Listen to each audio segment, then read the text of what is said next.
Hi friend, இந்த video skip பண்ணாமல் பாருங்கள். இன்றைக்கி என்ன வைக்க போகிறேன்னா, போன வீடியோவில் சொல்லியிருந்தேன் அப்பளம் உருண்டை குழம்பு எப்படி வைக்கிறேன்ட்டு சொல்கிறேன்னு அது வாங்க பார்க்கலாம்.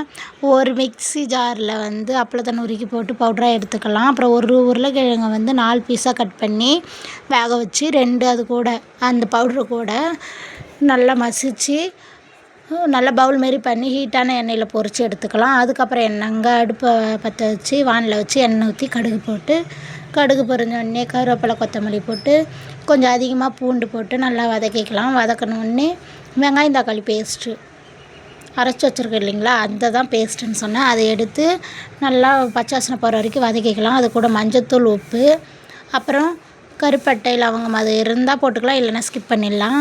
அதுக்கப்புறம் சிக்கன் மசாலா போட்டு நல்லா வதக்கிக்கலாம். அப்புறம் தேவையான அளவு தண்ணி ஊற்றிட்டு தேவையான அளவு மிளகாய்த்தூள் போட்டுக்கிட்டு காரத்துக்கு தகுந்த மாரி மூடி வச்சுக்கலாம். ஒரு கொதி வந்தோடனே நம்ம அந்த பவுல் மாரி பண்ணி வச்சுருக்கீங்களா, அதை போட்டுக்கலாம். அப்பளம் இருந்துச்சுன்னா கொஞ்சம் பொரிச்சு கூட அதில் போட்டுக்கலாம், நல்லாயிருக்கும். அதுக்கப்புறம் 2 பீஸ் உருளைக்கிழங்கு எடுத்து வச்சோம்ல, அதை நல்லா மிக்ஸியில் அரைச்சி அதை போட்டால் திக்னஸ்ஸாக இருக்கும். அப்புறம் அப்பள குழம்பு ரெடி. அப்பளம் உருண்டை குழம்புன்னு கூட சொல்லலாம்.